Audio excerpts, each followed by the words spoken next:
Gabriela Prata Dias, and I'll be your host for the next hour. And welcome to this webinar, From Hard to Abate to Hard to Ignore, Shipping's Historic Climate Regulation and the Impact on Developing States. This is a webinar that will last for about 1 hour, and it's co-organized between the Maersk McKinney Møller Center for Zero Carbon Shipping and the UNEP Copenhagen Climate Centre. So I'm also heading one of the small centers inside the big center, the UNEP Copenhagen Climate Centre, focusing specifically on energy efficiency. And the aim of our work is to accelerate the uptake of energy efficiency policies, implementation, and finance at global scale. The center works towards the prime responsibility of doubling the global energy efficiency improvement rate by 2030, in line with the Sustainable Development Goal 7. For today's webinar, we have lined up 2 speakers. The first one is Joe Bettles. He's a climate policy and analysis manager at the Maersk McKinney Møller Center for Zero Carbon Shipping here also in Copenhagen.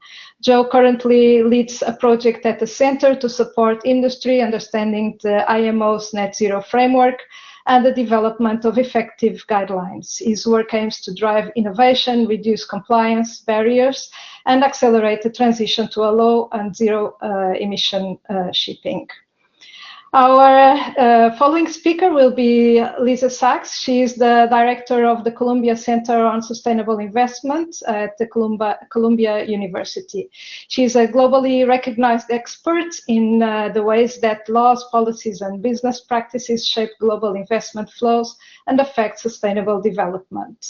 She works with many organizations and institutions, namely governments, regional and international development organizations, financial institutions, companies, civil society, and academic centers to understand the interrelations of investment flows and sustainable development, and to influence investment policies and practices to promote the Sustainable Development Goals and the Paris Agreement. So welcome to both, and thank you for your availability to join us today. So I have already introduced myself. I'm the last one, so and the last and the first actually. And here at the center, I coordinate the energy efficiency work, as well as I'm heading one of the sections on business models and finance. So the 2 areas of work that we will be delving in today in this webinar. In terms of housekeeping, please be aware that we will have questions and answers moment at the end of this webinar. And for that, if you have questions that you would like to address to the speakers, please use the question mark button that you will see in your screen. And we will take your questions at the end. So, well, on the day that, like today, that is the day of the Climate Summit in New York, all eyes are on the new NDCs, so nationally determined contributions. So what's in it will be the main focus today. So announcements are expected, but to give you a little bit of context, in July 2025, about only 20 countries had officially submitted their updated NDCs, when the official deadline was supposed to be February this year. So we have so far a very limited amount of nationally determined contributions submitted by the countries so far. Nevertheless, most countries plan to submit their NDCs by this month, so September, and hopefully today we will know what countries are planning to submit and have announcements. So far, nearly all the NDCs submitted include 2035 mitigation measures, with most adopting economy-wide emissions reduction targets as guided by the Paris Agreement global stocktake. The 2025 NDC synthesis report is under production at the moment, and we'll summarize a collective progress ahead of COP30, covering all submissions received by the end of this month. So we are really working over the deadline. What we know so far is that current policies and NDCs fall short. We are actually on the 10th anniversary of the Paris Agreement, and we still see emissions needing to be declining before 2030 to keep the 1.5 degree within reach by the end of the century. So the focus, of course, power sector remains the largest emitter, as observed by the end of 2023, when the last emissions gap report was produced here by UNEP, followed by transport sector, agriculture, and then industry. By 2035, global emissions must drop by 37% for the 2-degree scenario to hold, or 57% for the 1.5 degree scenario to hold. This is versus the 2019 levels.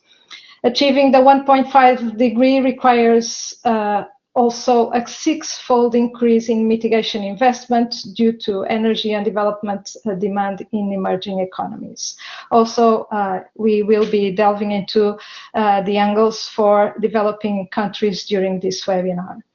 Now, going into the detail of the topic today, from hard to abate to hard to ignore, so the shipping sector, we know that it transports about 80% of global trade, and average distances have increased with manufacturing shifting to East Asia. It contributes between 2 to 3% of global emissions, and pathways to reduce these emissions are known. The first one is energy efficiency, of course, what is known as the first fuel.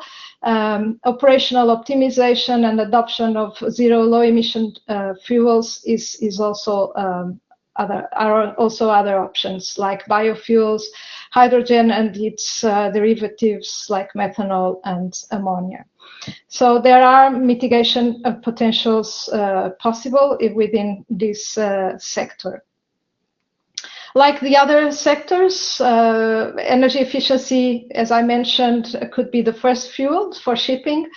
It parallels in aspects like standards, codes, issues around the electrification of uses, and all of these areas could inform shipping regulations. Now, today we will be delving into a new International Maritime Organization sector regulation that is being set forth, and we will look into whether it is sufficiently ambitious or is it really groundbreaking. Nevertheless, we should never forget the role of government's action on decarbonizing this particular sector, and increasing ambition in the IMO context, and integrating shipping in domestic climate targets will be actually really important. About this regulation, I'm not going to expand because our first speaker will delve into the details of it, but just to give you a hint what we will be looking into. It's actually the first global legally binding climate regulation for an industry sector. It introduces a global marine fuel standard to reduce greenhouse gas emissions around fuel intensity and the pricing mechanism. It also supports a just and equitable transition, including finance, technology transfer, and capacity building. So there's also an important potential associated with emerging and developing economies. Especially, it dedicates attention to vulnerable states like small island developing states and least developed countries. Activities around capacity building, technical cooperation, and financial assistance are also included. And finally, it also includes mechanisms to addressing limited knowledge, administrative capacity, and financial resources. So the last one, quite relevant given the needs to advance in this sector. So I will be stopping shortly. So the objectives for today is to highlight the status of the IMO Net Zero Framework as it progresses towards adoption now in October. It will go through another round of discussion and unpack the Net Zero Framework's architecture and its potential to create significant demand for sustainable low-emission marine fuel, and discuss how support for a just and equitable transition is embedded in the regulation and what this could mean for developing economies. So with this, I will now stop sharing my screen and pass the floor to Joe Bettles, who is our first speaker. So thank you, and over to you, Joe. Thank you so much, Gabriela, for having me. It's a pleasure to be here to speak on this important and exciting topic. My name is Joe Bettles. As was said, I'm a climate policy and analysis manager here at the Maersk McKinney Møller Center for Zero Carbon Shipping. And I'm glad you brought up the 10th anniversary of the Paris Agreement, because I think it has a useful tie-in here, which is that at the time, shipping was seen as outside of the Paris Agreement. It was excluded from the system of nationally determined contributions that Gabriela spoke about. And as a result of that, actually is what brought us here today, because the task was then given to the International Maritime Organization, the UN agency that governs global shipping, to look for ways to reach a consensus among the member organizations to reduce emissions in line with the Paris Agreement. And we, on the eve of the 10th anniversary in October, we are looking to see this become a reality. Just a very quick slide on the center. If you don't know us, we also call ourselves the Center, but we are a nonprofit, independent, and science-based organization based in Copenhagen, where I'm sitting now. And our vision is simply to sustainably decarbonize the maritime industry by 2050. So I want to put today's discussion in context for maritime decarbonization. There is a before 2025 and an after 2025, as we see it. Before 2025, the focus was really about setting ambitions, both by regulators, policymakers, but also in the industry. You saw a lot of companies making ambitious targets for reaching net zero. You saw order books start to have dual fuel vessels and companies experiment with new kinds of alternative fuels.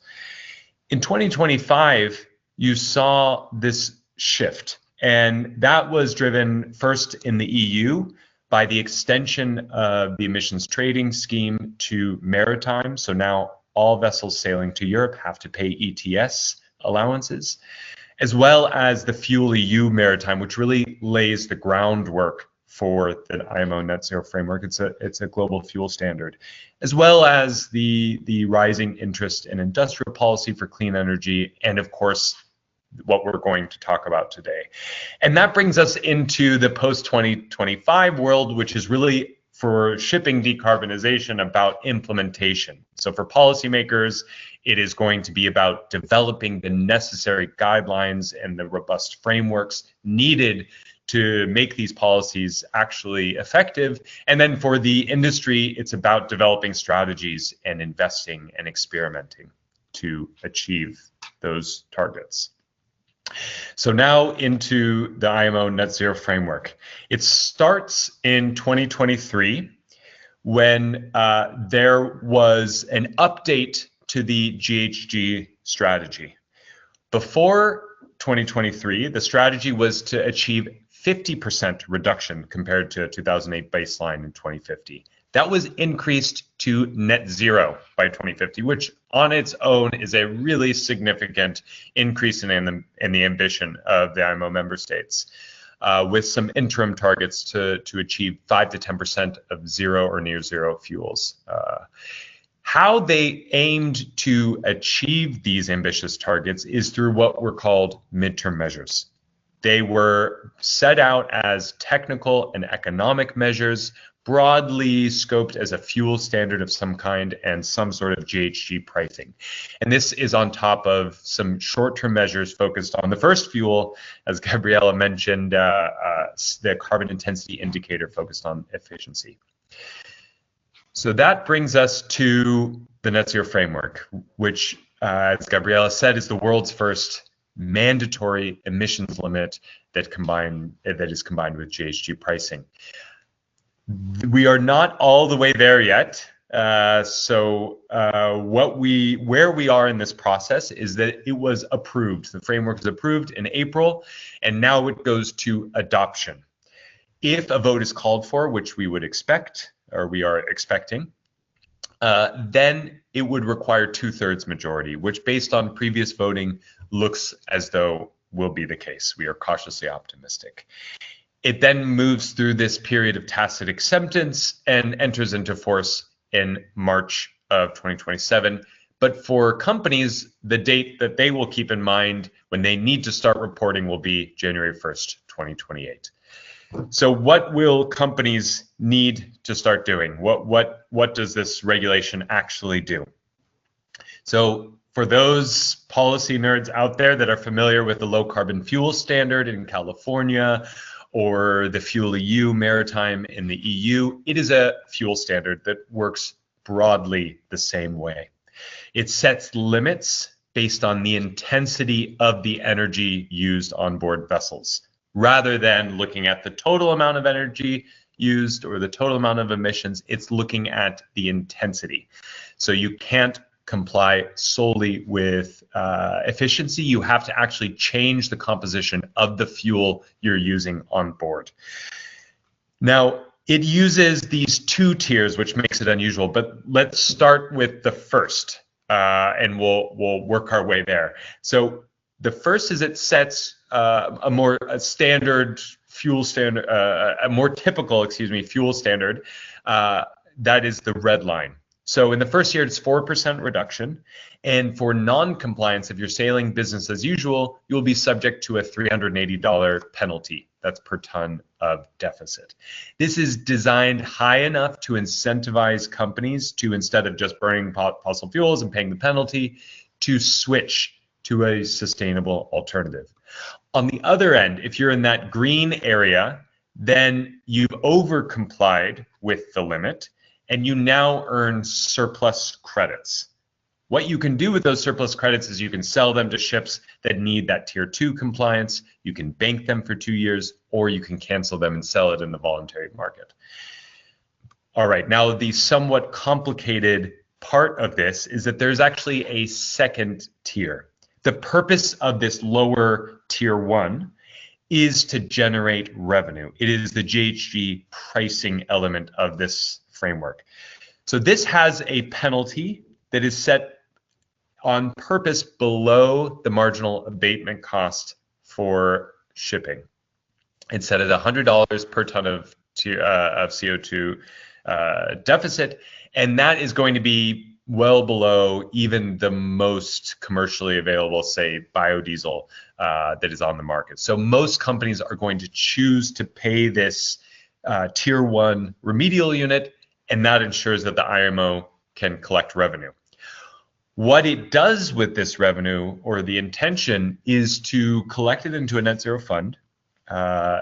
And what our modeling shows, because it's fairly predictable that companies are likely to pay that tier 1 instead of abating, we are pretty confident that the IMO will collect over $10 billion per year, which is a significant amount.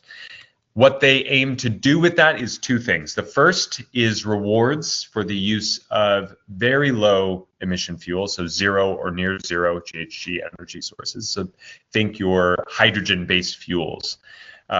Those will be rewarded using this $10 billion. The second, and this goes to the opportunities for developing states, is to support the development of infrastructure in developing countries, as well as other purposes that Gabriela mentioned: support for seafarers, technology transfer, action plans, and food security. So it's actually pretty broad umbrella of things that the money can be spent on. Okay, now diving in a little bit to the commercial mindset. How do companies see this, and then how will that inform their decision making?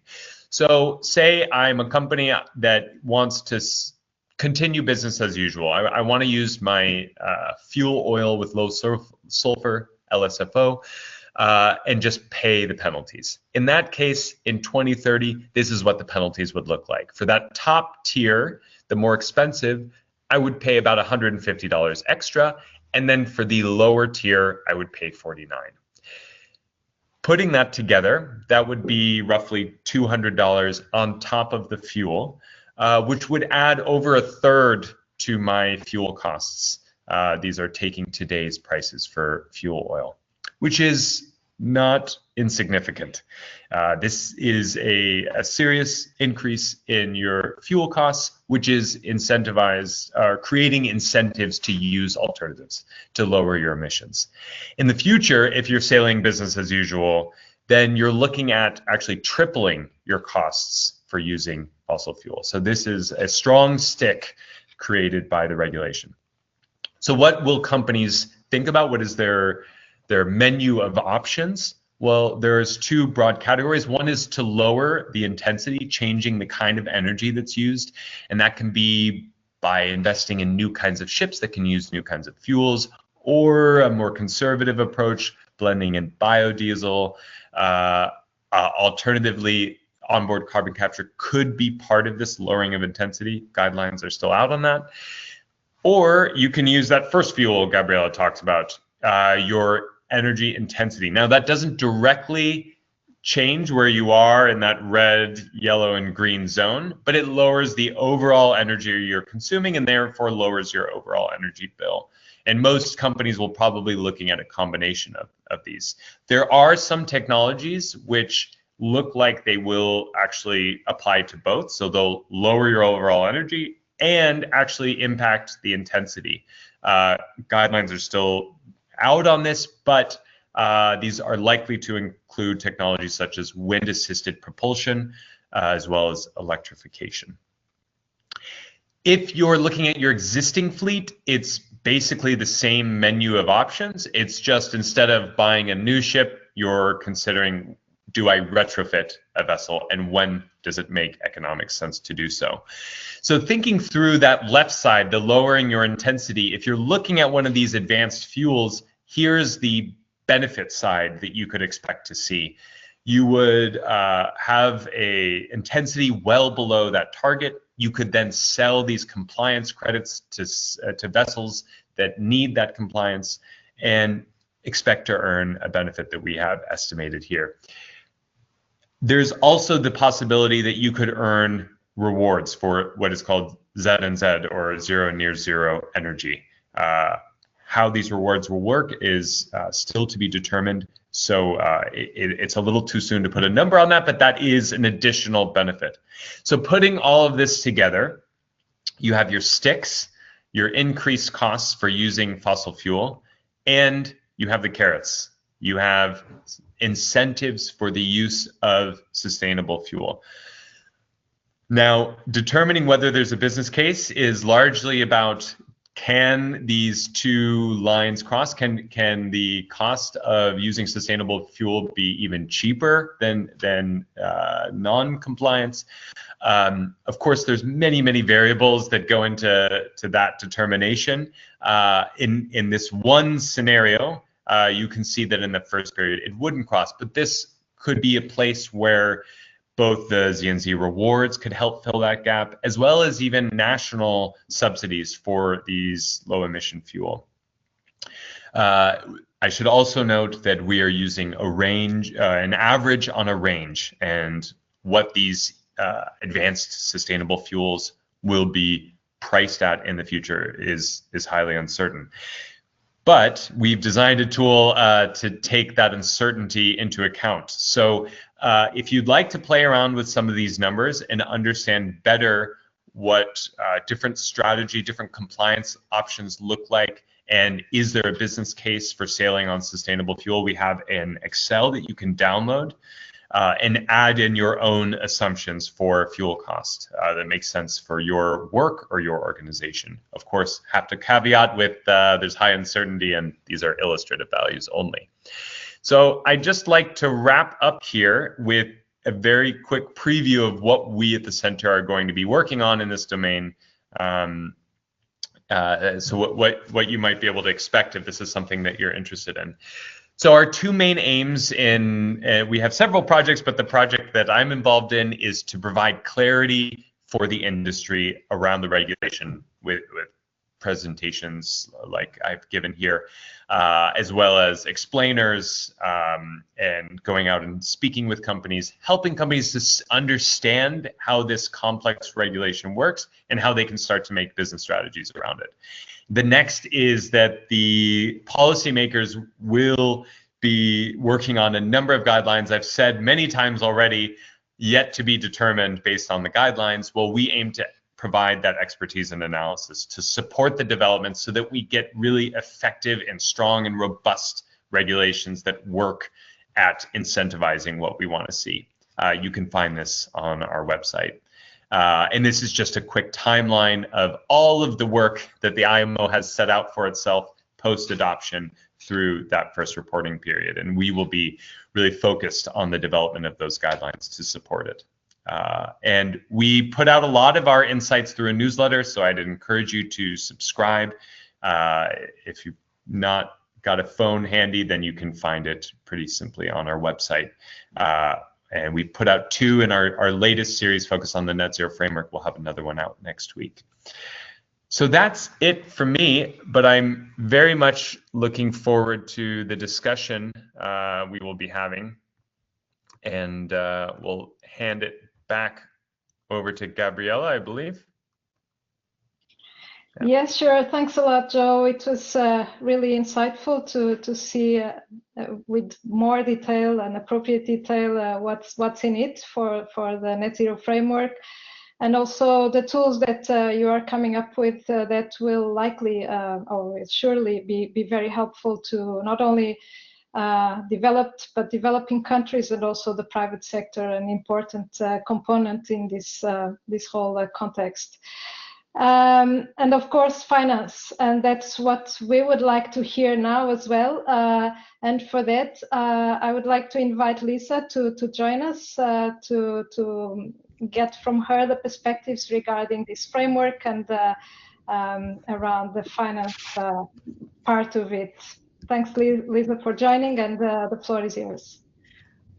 Thank you so much. It's a pleasure to join you. I've been learning so much from all of you, and especially our colleagues at the Maersk McKinney Center. And I've had a very steep learning about this sector, but because it was immediately obvious how important these regulations are to understand because of their relevance for other sectoral regulations and for the climate finance landscape in general. So what can we learn from that? But also I just want to emphasize, and I will come back to it, that what happens in the next few months and year is decisive actually for how the benefits or how these regulations play out and how the benefits are distributed. So I will come back to that, but it has meant that thanks to the learning I've had from our Maersk McKinney colleagues and my own colleagues actually that work on these issues, I'm convinced of the importance and the timeliness of discussing this. So first, let me just say one thing that we should all note about these regulations is that they are really the first global sector-wide climate regulation. They have a finance component, which is critical, which I'll talk about, but the fact that it is a sector-wide approach, I think is really significant because that is different from how we are approaching decarbonization in many other areas fallaciously, by the way, on the basis of individual corporate commitments or fragmented approaches. That is not how one accomplishes systems transformation. So in the shipping sector, it was more obvious that we needed a global or sector-wide approach specifically because the sector is decidedly transnational. But I hope that we can learn from this that this is possible, that it actually brings together different aspects of what enables a sectoral transformation, the technology, the regulations, the rules, the institutions, the various actors, and then the financing piece. It's complicated and we're still working through it, but it is exactly the right way to approach a sectoral transformation. And so I hope that we can both get this right, but also replicate this approach in other sectors, even if not binding, by the way. The idea of bringing together the different actors to design what a transition looks like, what are the goals, what are the mechanisms for achieving it, what technologies do we need, what are the financing mechanisms that we need, how do we think about how benefits are distributed, and so on. That's exactly the right way to think about transition. So, and actually, let me just also note that as in other sectors, the IMO regulations don't stand alone in this, because there are also relevant EU regulations and a growing number of principles and commitments from the shipping sector itself and their financiers. And so it is actually part of a more coherent demand pull for the sector, which is great. Whether it achieves its goals, both with respect to decarbonization and with respect to its purported climate finance benefits, depend entirely really on the design of the regulations, the implementation of the regulations, and then how the market responds. That's very important, and that's why the next few months are important. Without being intentional about how the regulations are designed and how the different actors in the system, but especially, I'll get to this in a moment, the emerging markets benefit from the mechanism, a default is likely to be that the benefits flow disproportionately to developed countries and to more established producers, reinforcing incumbents and locking out some of the emerging economies who could stand to benefit from this the most, or who could have the most transformative impact. So just to say, this is what, actually, let me say about the shipping sector, in case it's not evident, that one of the other reasons the shipping sector is unique, I would say, is that it is one of the few sectors where there are a limited number for the moment of substitutes. So the idea of demand aggregation is more impactful in a sense, that in being able to anchor the financeability of clean fuels. Having said that, the production of clean fuels is still not cheap and easy, and even more so in emerging economies that face profound and additional challenges for making their economies competitive from that perspective. The cost of capital alone, which is a reflection of perceived risks and real risks that are just simply not solved, even though they're very solvable, and infrastructure gaps and challenges, and other institutional factors in emerging markets, mean that even though, by the way, the emerging markets could and should be producing clean fuels more affordably than anyone else because of their abundant clean energy resources, they face a structural disadvantage to accessing or to realizing the benefits. While at the same time, as I alluded to, the potential transformative benefits for emerging markets are even greater, not only because they could have cost competitive new fuel economies and port infrastructure, but the anchor demand for clean fuels, if properly planned for, and I don't say that lightly because, again, it's not at all impossible, but it's also not easy, but if properly planned for around, for instance, ports and port-centered industrial hubs, then the anchor demand from the shipping sector for clean fuels can actually de-risk and make financeable clean fuels for other sectors, fertilizers, chemicals, power for industry, and so on. So the leverage of this sector's mechanisms can have financing impacts for other relevant sectors too. That's another reason that it's so important to get it right. And then of course, just to underscore that from a development finance perspective, that also can bring additional jobs, energy access, local value chains, and so on. So there's a lot of potential if we get that right, both in the design and its implementation. I think what we just heard in the wonderful earlier presentation, what I've been learning before too, is that, again, while these transitions are eminently doable if we think about them coherently, they're also complex, and they involve an interplay of technology and the availability of the clean fuels and these other co-uses and geography and the proximity to ports and shipping lanes and the market behaviors of the ships. And so the design is also not easy to simply identify the very specific cost of capital factors facing emerging markets or other financing factors that would unlock those opportunities. In the absence of a coherent approach, what we have already seen, which I find a little worrying, is a lot of exuberance around clean fuels. A lot of countries are excited by the signals, especially since the IMO is wonderfully a multinational, international process, which is wonderful, but it means that that a lot of countries are expecting a lot from the outcomes. And so there has been a proliferation of national strategies, green hydrogen strategies or expectations, most of which, again, thanks to analysis that I've been learning from with the Maersk McKinney colleagues, but also adding our own lens to it, will not be cost competitive for individual countries for the reasons that I've already said, but also because that exuberance is not necessarily anchored in the relative factors that I just mentioned, the port infrastructure, the shipping lanes, the cost of capital, and so on. So I think in terms of the climate finance landscape, but more generally, to me, climate finance is about the distribution of benefits for infrastructure, clean energy access, clean fuel access, the development of other sectors. To me, that's what we're talking about in clean finance. In climate finance, it's not just about literal dollar flows and how revenue streams are allocated, although that's certainly part of it. But the point is, to what extent will these regulations anchor the financing, enable the growth of the critical infrastructure that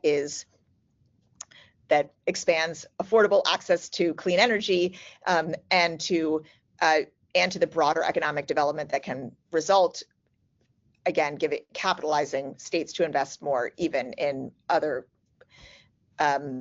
climate-related purposes, whether it's more green industrial development or the increasing costs of adaptation and so on. So I would mention three points. The first is that the design of the regulations matters a lot, and that's over the next several months to a year. How the regulations, how the rules are set, how it's implemented will have a decisive impact on whether they favor incumbents or whether they consider and support the benefits for emerging markets. Things like the fuel eligibility rules or reward allocation rules or the market functioning rules, there are actually many aspects, again, not specifically related even to the revenue collection or the subsidies or the distribution, but more general rules will affect how broader benefits that relate to the distribution of financial benefits are allocated. Not only is that true, but first mover infrastructure and finance decisions have an impact over the long term. They impact cost curves and trade patterns that become hard to pivot. So really being intentional about how to get this right at the outset matters. The second point and so that I would say is a call to action for all thoughtful IMO negotiators, for those supporting the IMO process, and for emerging economies to really ensure that they have support to analyze these different rules and then are working together to guide them. So that's for all of us to properly analyze and understand how the design of the regulations and the implementation will shape outcomes. The second point is the imperative of regional coordination and cooperation, especially for emerging markets. No individual country, no individual emerging market will be cost competitive for these reasons. And not only that, but the potential benefits will be expanded by a regional strategy where there can be shared infrastructure, distribution of the benefit where the fuel is produced and where the bunkering hubs are. It can be more efficient. It drives down costs, which is so important in this cost-sensitive context. It can allow for pooled financing structures that give credit guarantees or buffers against currency risk, which is very important in emerging markets, or insurance against political risks, or revenue stabilizing contracts for difference, or other financing mechanisms can be deployed at a regional level far more effectively. So really, emerging markets should be thinking in terms of a regional strategy, an ASEAN strategy, a Southern Africa strategy, a Central American strategy. This is the best way to optimize for the whole region, even if one has the strongest port infrastructure or the best clean fuel production. And then they should take a shared position in the IMO negotiations, in the guideline design and the financing facilities, and so on. That will be very powerful. And then my final point is just to understand that this is one important tool in the climate finance arsenal, but as with so many others, it is part of it is only one piece. It is absolutely not sufficient. And that is especially true because emerging markets in general, and so much of the world outside of the advanced economies, face profound structural and financial biases and challenges that, if not addressed on their own or if not supported, will just continue to disadvantage those countries in especially the context of market mechanisms like these that are designed to decarbonize, which of course has global climate benefits, but will skew how the financial benefits are realized. So here what I would refer to is that, first of all, for anyone who hasn't read it, we wrote a report to try to explain the high cost of capital in emerging markets and all of its determinants, and that really should be structurally addressed, aside from anything related to the IMO, but that is a solvable problem that we are not at all solving. In the meantime, there are important mechanisms to lower the cost of capital, blended finance, guarantees, all sorts of structures that the development banks, regional development banks, even national banks, development partners and so on can use and deploy, and they do, but specifically to support the competitiveness of this tricky sector in the context of these new demand pull. The point of that is not to rely only on the mechanisms within the regulations, but to ensure that there's a broader ecosystem approach and more support from outside of the IMO context to support infrastructure development, regional cooperation, the viability of the other clean fuel applications, the co-location of industrial hubs, and the infrastructure that's needed for that. There are many components of infrastructure development, of industrial policy development, even of capacity building and training that are core components of the competitiveness and the preparedness of different countries to benefit from these regulations. So that is a call for the development finance and the climate finance community to recognize that the benefits, the climate finance benefits of the regulations will only be realized if embedded in a broader structural and more holistic approach to climate finance that addresses both the structural determinants, but also all of the enabling factors for countries to benefit from this specific sector in these regulations. So maybe I'll pause there and hope that we've enticed more of you to be engaged and enthusiastic, because I think that there's really a need for all analysis on deck. Thanks a lot, Lisa. This was a wonderful class, very condensed with a lot of insights and information, also I could see many references from other sectors or linkages to other sectors on how these type of regulations are sometimes so complex, fragmented, and the need to get it right on the design, on the implementation, and the need for regional coordination and so forth.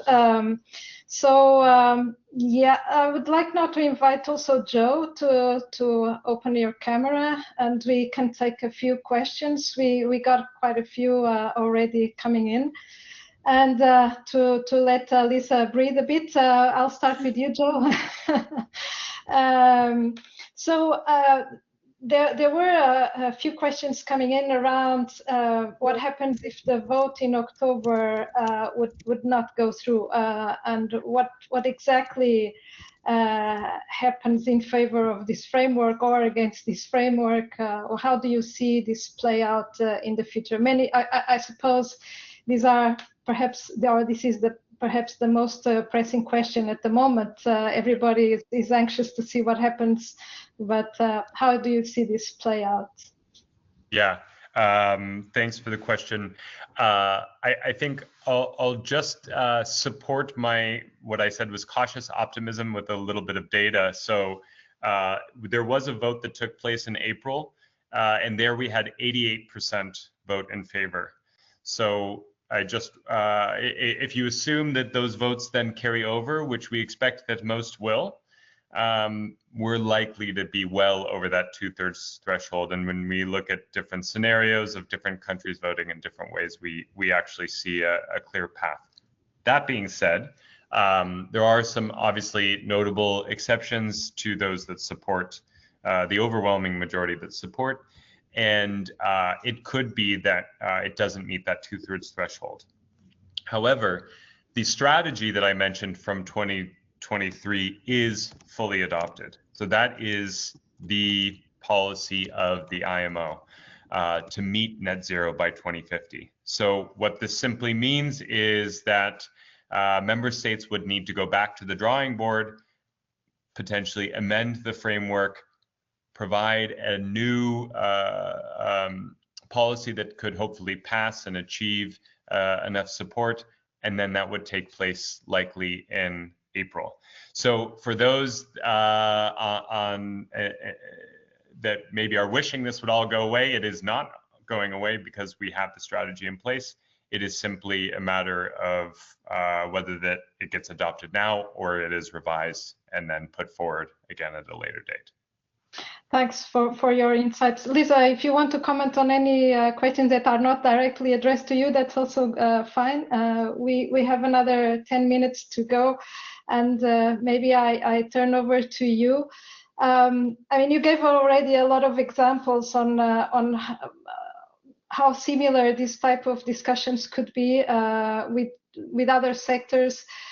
How groundbreaking do you think this type of regulations is in your perspective, from a perhaps more academic view, but also connected to the real world, and how transposable are these sectoral regulations to other sectors? If you can elaborate a bit there. Yeah, thank you. I think it's a great question. In terms of the design of the regulations, not immediately transferable, only because, of course, we should understand that different transitions have different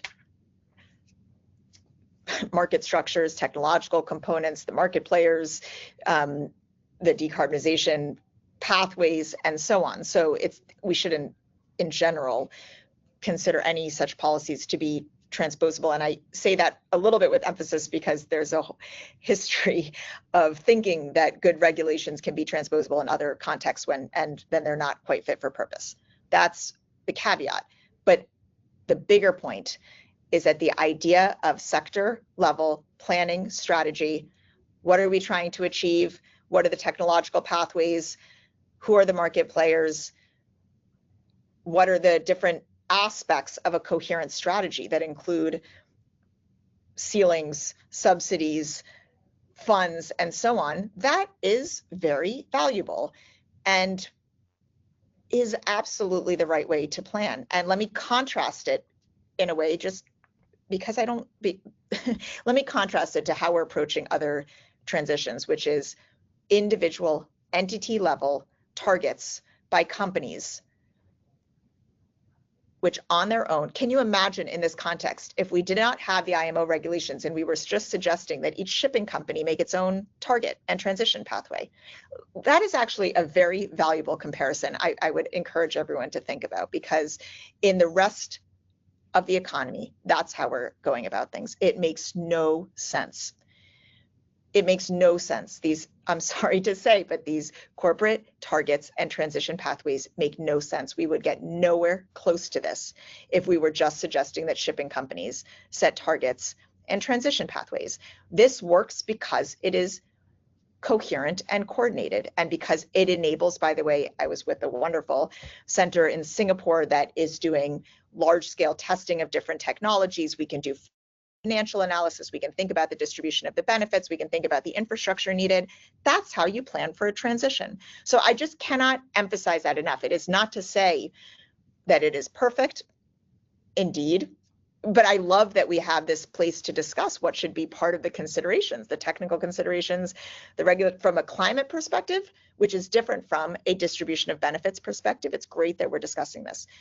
But it is the only way that transitions happen. And so in that sense, it is remarkable. And it really, really should help us understand how incoherent the approach is in other sectors, because you could not achieve this through individual company level commitments. So in that sense, I think it's remarkably important, inspiring, and a really good framework for other sectors. Yeah, thanks for your views. And Joe, do you share the same idea about this? And I know that you have several projects at your center. We have 3 centers here today represented. In the case of your center, you have projects with developing countries and emerging economies, and how do they see that? What are they excited about this, and where do they see the challenges? Have they shared with you some of their views regarding this regulation? Yeah. I mean, you could see me nodding vigorously when Lisa was speaking, because I completely agree. I think this is the right approach. And I think one important thing to note, and it goes into your question, is it's not as if 2028 then the IMO dissolves and this just goes on its own. There's actually mechanisms within the framework for IMO member states to learn from what has happened and to make adjustments where needed. And that, I think, speaks to what Lisa was saying on this sector-specific focused on what is actually happening on the ground, rather than at a higher abstract level. And I think that is really going to be important for this question of, are all the benefits going to flow to the global north, or are they going to be, to the extent possible, evenly distributed? Obviously, it will never be perfectly, but how can we ensure that everybody has a fair chance at this new opportunity that is created? And yeah, so we engage directly with developing states through our work on green corridors, which I think is a really great way to do it, because it's really the nuts and bolts. It's talking about infrastructure. It's talking about jobs and land and private public partnerships. It's really getting in the weeds on how do we actually put some steel on the ground and make things happen. And yeah, I mean, there's obviously a range. I don't want to group all developing states into one perspective, but I think that there is this opportunity here because, as Lisa mentioned, a lot of the new resources are located in the global south. Of course, they're in many cases starting a bit at a disadvantage for reasons that Lisa's the expert in. And so now I love this idea on getting creative. Let's get to work. Let's roll up our sleeves. We've got this great demand signal. Supply side really needs some support, and especially when you think the big economies throwing their weight around industrial policy in a big way, how do we make sure that now all of the fuel is not just made there? I think there's enough demand to go around, but there's definitely going to need to be some creative thinking on how we ensure that more level playing field. Can I add to that? Agree completely, but maybe to give a very practical example that I'm extremely excited about, but also don't want to not favoritism with regions. It's just hopefully inspire those who are working in all different regions. We have had the extraordinary privilege of working in ASEAN, the Association of Southeast Asian Nations, for whom the shipping sector is absolutely key, especially Singapore as a major port, Philippines, which provides many of the world's shipfarers, so the sector itself is very important to many in the region.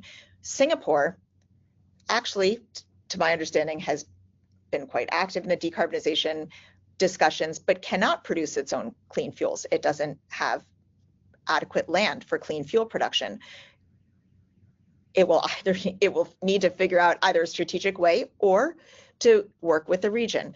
For the Philippines to be competitive, it likewise will need to work with Singapore and the rest of the region. And then for the other countries in the region that could produce clean fuels most affordably because of the abundance of natural resources and so on, but that don't have ports and port infrastructure, but that may have fertilizer potential or the potential for other sectors, will they really stand to benefit if they could be integrated into these clean fuel corridors?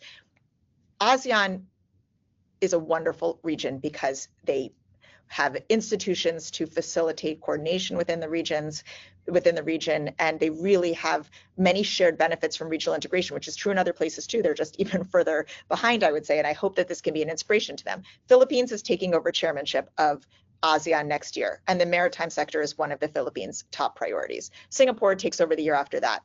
Shipping sector, absolutely core. This is an opportunity for a regional strategy for the region. How can the region benefit from this unprecedented anchor demand pull for clean fuels to really find opportunities and benefits for the whole region by thinking about these integrated corridors, and ensuring with its partners that it is properly designing the co-location facilities, the corridors, developing financial instruments that de-risk critical infrastructure and lower the cost of capital and so on. This will take a strategy, will take a regional strategy. But if it designs that regional strategy and implements a regional strategy, this really can be transformative for the region, and in a way that fosters even more the integration and the support of other industrial sectors. So really great opportunity for ASEAN. The same thing could be said of Southern Africa, of other regions. There is just such an opportunity to think regionally and to work regionally to optimize all of these benefits. And the last thing I would just emphasize from that is you don't need to be a shipping expert to support that at all. One could do that by understanding infrastructure, the other industries, financing, regional integration, logistics corridors. All of those are part of this. So the partners of these regions should be supporting all aspects of regional integration, of financing, of lowering the cost of capital to support the regions to benefit from these quite technical shipping regulations. So I welcome all partners to join us in that effort. Thanks a lot, Lisa and Joe, for these inspiring comments. And actually, I was going to ask you about concrete examples. Just yesterday, I started receiving emails in advance of this webinar on concrete examples from different geographies. So it was interesting that you brought this up. Well, we are completing 1 hour, and Joe had to leave, and I think we should be closing now. And thanks a lot again for your. Joe is still here. Thanks a lot. Thanks a lot again for your time and for your knowledge sharing, and it was great to hear from both of you. And we are keen to continue this collaboration, and let's continue working on this in this line of business.